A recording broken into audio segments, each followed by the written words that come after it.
Greetings, I'm Josh with Bass Buzz, and we are continuing today to clear up the confusion about which beginner bass you should buy. We've taken 7 of the most popular options in this series, and me and 2 other pro bass players are taking them apart, seeing what's good, seeing what is not good, so you can pick the right bass for you and start rocking that bass. In this video, we're looking at the Dean Edge 10 PJ with active electronics. This bass has some really positive reviews online, so we're going to find out if it deserves them.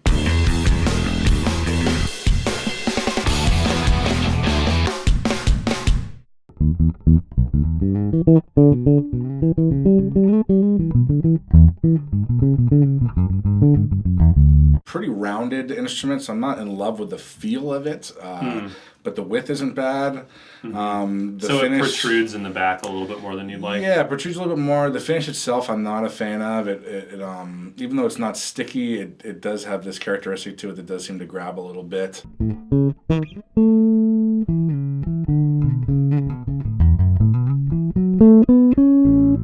Playability-wise, I really like the narrow neck, and I like that finished part, and I like the neck block. Neck feel and playability on this bass, not great. One of my issues is there are only 22 frets, which isn't the least frets you'll ever find, but it's not as many as I'd like.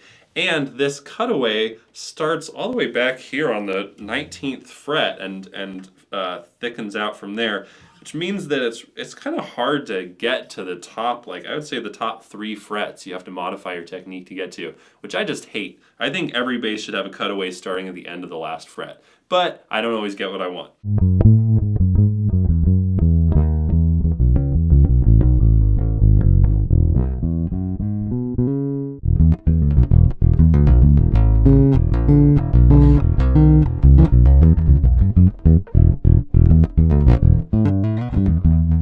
Not a lot of articulation. It's got a big bassy tone to it, but it doesn't seem to have a tighter feel either.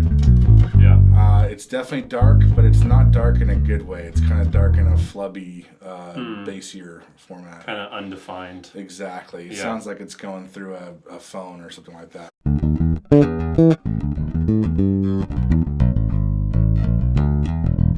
Some of the same. I don't hear a lot of that really punchy, quacky tone I'd normally get from a bridge position pickup, but it's definitely not as bassy, which is also typical. Right. Not a lot of articulation, not a lot of treble to be found. Yeah. Just in general, kind of a saggy, unflattering tone.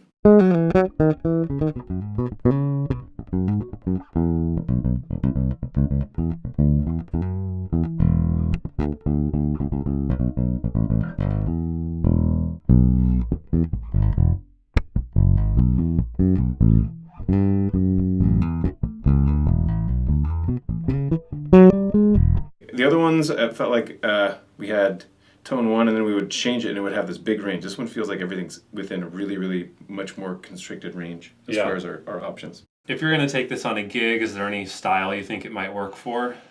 If you had to use it for maybe reggae or something that didn't need any kind of articulation, no treble necessary, you could use it for some of your, different genres of reggae or soul or old Motown. Right, so anything kind of tubby and absolutely back in the mix. Yep. This instrument did not do well in the tone department. We all gave it really, really low scores, like 1s and 1.5s. We just didn't like the sound of it. There's a lot of weird stuff going on here. This bass has an insanely high output volume. It made buzzing sounds in amps. It overdrives my recording equipment in a weird way I've never experienced with any other bass. So that's a big problem for a beginner who doesn't know all about electronics issues and how to solve them. Also, the positioning of these pickups is just really weird. To put a jazz bass style pickup this far from the bridge just doesn't make sense. If it sounded good, it would have been a cool idea, but none of us liked how it sounded. And it really kept the bass from being able to get a nice jazz bassy kind of sound. So tone-wise, just nothing special here. Okay, comfort, weight, strap balance, how's that feel? So, nice light instrument. It sits nicely on the body. I actually really like it. It does have a nice feel to it. It sits nice. It's got a good balance. Comfort-wise, there was nothing really problematic with this bass. The headstock looks kind of big, but it's not too heavy, so the neck's not dipping, and the weight of the body feels fine. It's got some nice contour on it, so pretty comfortable.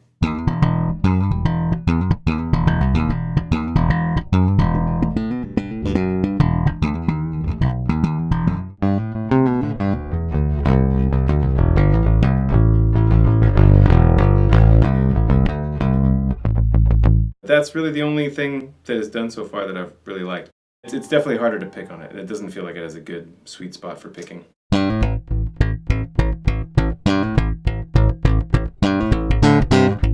Not bad. Some of that tubular tone to it reminds me more of a classic kind of a P-bassy tone to it.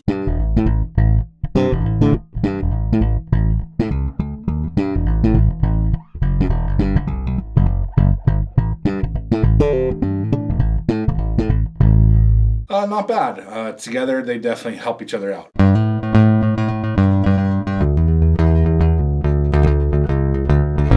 The pick tone's not bad. It has that kind of sound of my classic punk rock P-bass kind of tone to it.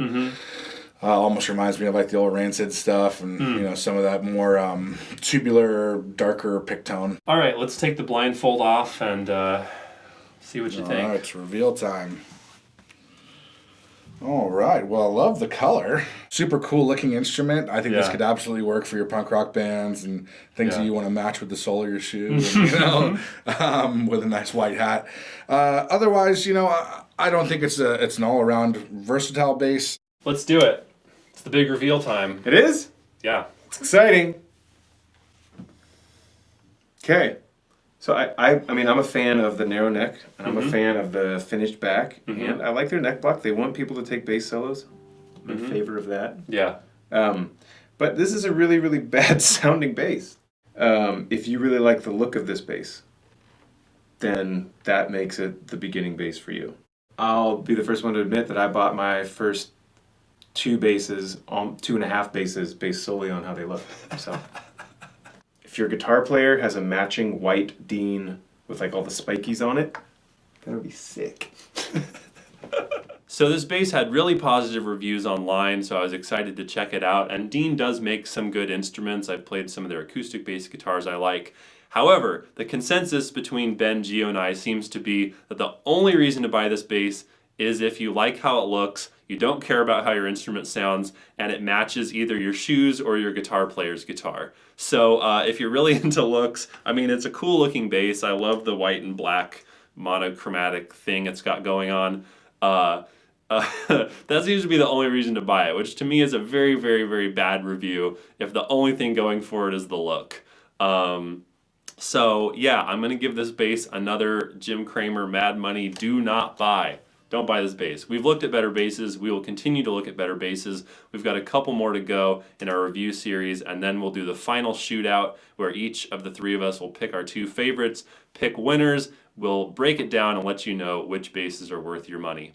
If you're watching this on YouTube, check out the full piece on bassbuzz.com where all the reviews are in the same place, and there's a lot of additional info in the article with the tech specs for each bass, some info on the construction quality from a professional repairman, and more about our review methodology. Thank you for watching. Don't buy this bass, and I'll see you in the next review.